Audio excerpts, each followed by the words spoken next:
ұстап, одан кейін адамнан өш аппастар.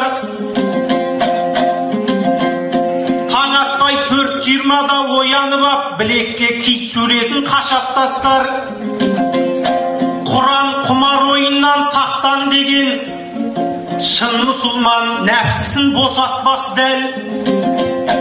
Көк киттің айтқан емес, бір Құдайдың айтқанын жүрейікші жасап достар.